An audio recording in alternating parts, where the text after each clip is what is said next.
You stand on the frozen bank of the Volga, river quiet, road alive. A line of sledges creaks past, runners whispering over hard snow. On each, silver coin sacks, fur bundles, grain. One sack splits open. Silver coins scatter across the road. 3 men scramble to collect them, not to keep, but because arriving short is not an option. Short means Sarai notices. Short means riders come. Yet no Mongol soldiers guard this caravan. Nearest camp, hundreds of kilometers away. Everyone moves with nervous precision. Merchants, priests, boyars, eyes darting south to unseen Sarai, where a Khan expects every coin on time. Moscow sent its last payment east in 1700, 220 years after the yoke supposedly broke. Not tribute. Gifts, pominki, silver to keep Crimean raiders off the southern steppe. Textbooks say it ends at Ugra, 1480. Akhmat turns his army home, the Golden Horde collapses. But the payments didn't stop. Only the name changed. Cavalry gone, tax not. This is not conquest. This is a system. If you followed episodes 1 and 2, you already know what it took to build this silence. You saw how the Mongols weaponized winter, turned rivers into roads, and how 4 fractures in Rus's politics and geography let riders slip past fortress walls. The fires are out now. The armies are gone, or at least they keep their distance. What comes next is not a story of swords. It's a story of ledgers. In the late 1230s and early 1240s, Batu Khan's forces shattered the Rus's principalities. Ryazan and Vladimir burned. Kiev fell.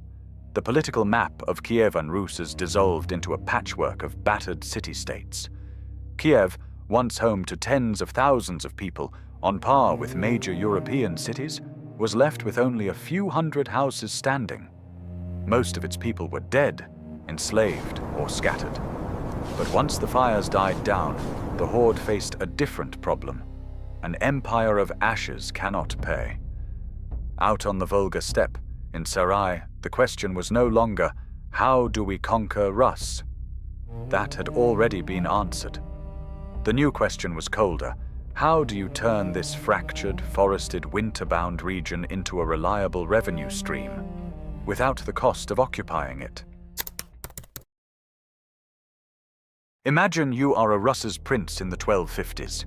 Your city has rebuilt its walls. Your market is open again. The Mongol army is gone, at least beyond the line of trees. But in your audience chamber stands a man who never lets you forget why you are still alive. He is not a general. He is a basqaq. The Mongols call this role a darugachi, a governor sent to oversee conquered lands.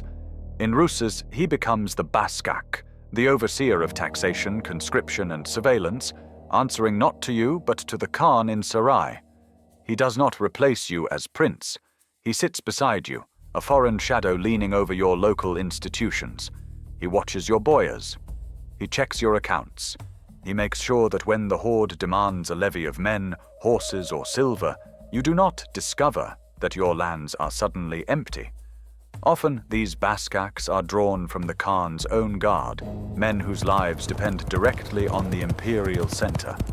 They can call in Mongol troops if needed, but most of the time, they don't have to. Their sharpest weapon is the memory of what happens when quotas are not met. You sit on your carved wooden throne. He stands beside it with a tally stick. You rule at the Khan's pleasure. Your title is not inheritance, it is a contract. To keep that contract, you must travel. The road from your forests to Sarai is long, and at the end of it lies the most important piece of paper in your life, the Yarlik, a charter issued by the Khan. With one Yarlik, he can confirm you as Grand Prince of Vladimir, senior among the Rus's princes. With another, he can strip that rank away and hand it to your rival. The ritual is humiliating by design. You bow in the dust. You bring gifts and bribes. You acknowledge that your right to rule exists because the Horde allows it. In return, you receive authority at home and a bill. And you are never alone in Sarai. Rival princes crowd the same audience halls, bearing the same gifts, whispering the same loyalty, all ready to take your place if you stumble. Over time, some Yarliks include something else: the right to collect tribute from other Rus's principalities on the Khan's behalf. The basqaq system of direct Mongol supervision does not last forever.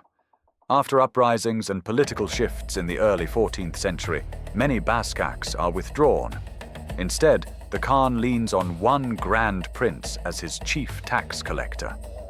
On paper, Mongol power looks further away. In reality, the system has reached maturity. The Horde has learned how to make local elites police themselves. Seen from Sarai, Rus's is not a holy land or a tragic story. It is a spreadsheet. Each principality is a line item. To turn its forests and fields into predictable income, the Horde needs numbers. This is where the censuses come in. Enumerators count households, villages, herds. They break the population into units of tens, hundreds, thousands, the same decimal logic that structures the Mongol army. In the steppe heartlands, nomads pay a levy called kubchu on their herds, low enough to keep flocks alive, high enough to fund campaigns and courts. In settled lands like Rus's, the main tax is called the vikhod, literally, exit, wealth that leaves the principality.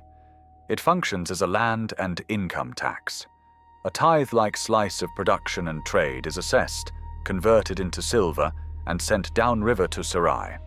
From the Khan's point of view, this is not tribute as humiliation. It is fiscal architecture, applying a standardized tax regime across both core lands and vassal territories. For Rus's, it is something else. It is silver and grain that cannot rebuild walls, cannot buy mercenaries or siege engines, cannot fund monasteries or merchants. Over the long run, the total sums amount to an enormous drain in medieval terms, and a constant brake on independent state building. From the outside, it feels like extortion. From Sarai, it is just the numbers working. So far, this is architecture. Now shrink the frame. You are no longer a prince. You are a peasant in a village outside Suzdal. Word spreads that a census is underway. One winter morning, the basqaq rides in with his retinue and an interpreter from a nearby town. He speaks in a language you do not understand. His commands reach you through another man's mouth. They open your storeroom. They count your sons. They measure your strip of field and your plow team. The interpreter scratches marks into wax. A share of your rye is piled in a separate corner, no longer yours, but part of the quota your prince must meet. You do not argue. You have heard what happened to towns that argued. From the basqaq's point of view, this is routine. A column of figures in a ledger, one more entry on a report bound for Sarai. From yours, it is the difference between a hard winter and a deadly one. The Empire's spreadsheets arrive at your door as hands in your grain. So far, this system has teeth: basqaqs, yarliks, taxes. But it also needs nerves. The Khan in Sarai cannot punish what he cannot see. For that, he relies on a network that looks simple: the Yam. On the surface, the Yam is just a relay system. Lines of stations along major routes, each stocked with fresh horses, fodder, shelter, sometimes guards. Mongol couriers riding with official tablets, the paisa, can arrive exhausted, switch mounts, and be back on the road within minutes, crossing hundreds of kilometers in a single day. But what I'm about to describe is not just infrastructure. It is a surveillance and command network, and every Rus's prince lives inside it. Originally designed to keep a fast-moving army coordinated, the Yam becomes the nervous system of the Empire. It carries census data, tribute tallies, and reports about disobedient princes back to Sarai. It carries fresh yarliks, tax demands, and orders for troops out to the forests. Rus's principalities are stitched into this network. Later, Muscovy will inherit it and expand it. The same roads that once carried Horde messengers will carry Russian post riders and officials. The Yam itself is not free. Maintaining stations and horses costs labor and grain, so the Horde imposes yam duty along its routes. Villages on the line must feed the riders, repair the roofs, replace dead animals. The Imperial nervous system eats as it travels. From the steppe, it looks like efficiency. From your doorway, it looks like one more mouth you did not invite in. If this system feels heavy, that is the point. But it is still cheaper than the alternative. To control Russes with permanent garrisons would mean stationing steppe cavalry in every major city, deep in forests far from their home pastures, tied to slow supply lines through poor soil and long distances. It would be ruinously expensive and strategically brittle. The tribute system, basqaq oversight, Yarlic politics, and yam infrastructure add up to something else: indirect occupation. Mongol Tatar power in Russes is real and often brutal. Rebellions are crushed. Raids seize tens of thousands of captives for the slave markets of the south. But in a normal year, the most visible face of that power is not a foreign soldier. It is your own prince, in a candlelit chamber, counting coins and deciding whether to squeeze his people harder or risk displeasing a Khan he has never seen. The control is systemic, not spatial. It lives in rituals, documents, and roots. So what does this feel like if you are a craftsman in Novgorod or a peasant near Suzdal? You do not meet basqaqs. You hear about them.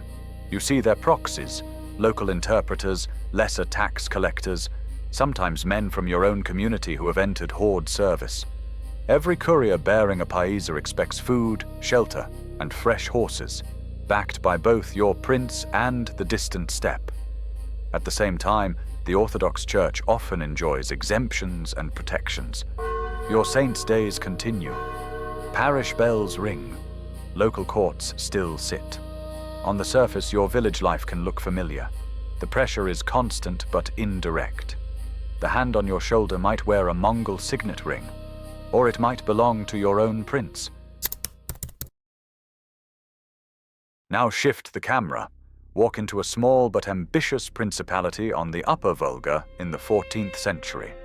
Moscow. Moscow is not the oldest, richest, or most prestigious Russia's city.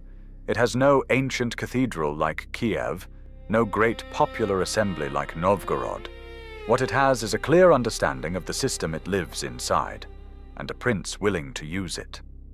By the early 1300s, Rus's princes compete fiercely for the grand prize, the Yarlic to be Grand Prince and Chief Tax Collector. The man who holds it doesn't just have the Khan's blessing, he controls the flow of tribute. Ivan I of Moscow, Ivan Kalita, Ivan Moneybag, draws a hard conclusion. Open defiance is suicide, but obedience can be weaponized. He travels frequently to Sarai, bringing gifts, displaying loyalty. In 1327, when the city of Tver rises against a Mongol representative and kills him, Ivan moves quickly. He informs the Horde, joins its punitive expedition, and watches as Tver is crushed, its people slaughtered or enslaved, its status broken. It is a calculated betrayal, using foreign power to destroy a rival Rus's principality. The reward is enormous. Within a few years, Ivan secures the Yarlic as Grand Prince, with authority to collect tribute from many of his neighbors. From that moment, the system stops being only a burden and becomes a ladder. Every sack of silver passing through Moscow is a chance to skim a fraction, delay a rival's payment, buy up their land, or take over their debts. While other principalities stagger under raids and infighting, Moscow remains relatively safer and wealthier, attracting refugees, craftsmen, and clergy. The seat of the Orthodox Metropolitan moves from Vladimir to Moscow. The city becomes both a financial hub and a spiritual center. The Horde designs a system to keep Russes divided. Instead, it hands one principality the tools to unite it. By the 1370s, the balance begins to shift. Moscow has grown rich and confident inside the Horde's architecture. Its princes start to test the limits of defiance. In 1380, Dmitry Donskoy leads a coalition of Rus's forces to victory at Kulikovo Field against a Horde-led army. For the first time, a major Tatar force is beaten by Rus's troops in open battle. The tribute does not stop, but something inside the story breaks. The myth of invincibility evaporates. 2 years later, Khan Tokhtamesh sacks Moscow and reimposes Horde authority. Fire returns to the city, and tribute resumes. But fear is no longer absolute. The system now contains the seeds of its own undoing. The final confrontation comes in 1480. Grand Prince Ivan III has spent decades absorbing rival principalities. He now refuses to pay tribute to Akhmat Khan of the Great Horde, a successor to the old Golden Horde. In the autumn of 1480, Akhmat leads an army north. The two sides face each other on opposite banks of the Ugra River. What follows is not a heroic clash, but a standoff. Russian forces dig in and use fieldworks and archery to block crossings. Akhmat waits for allies who never arrive. Supplies dwindle. The same Russian winter that once favored Mongol riders now presses against their successors. On an early November day, Akhmat pulls back. His army retreats south. Ivan's forces stand their ground. There is no grand treaty scene, no cinematic charge. But from this moment onward, Moscow will not send tribute to the Great Horde. The visible empire ends as quietly as it had ruled. If this invisible empire changed how you see history, subscribe and hit the bell to catch every episode. We've tracked the Mongols from conquest to control. Winter weaponized, tribute engineered, systems that outlasted swords. But here's the question this series still hasn't answered. One that haunted every Rus's prince who stared at an empty treasury. What happened when they tested the system? Tver massacred Horde envoys in 1327, crushed by Horde and Moscow army. Michael of Chernigov refused submission in 1246, executed at Sarai. Moscow withheld after Kulikovo in 1380, Tokhtamesh sacked the city in 1382. The tribute flowed because defiance had a price. Not endless occupation, but selective, surgical terror. Episode 4. Princes Who Defied the Horde reveals the enforcement algorithm that made indirect rule work. Raids for warnings, annihilation for lessons, the brutal calculus behind the silence. What do you think broke Rus's princes first? The fear or the math? Drop your answer below. Watch episode 4 to see what the chronicles reveal.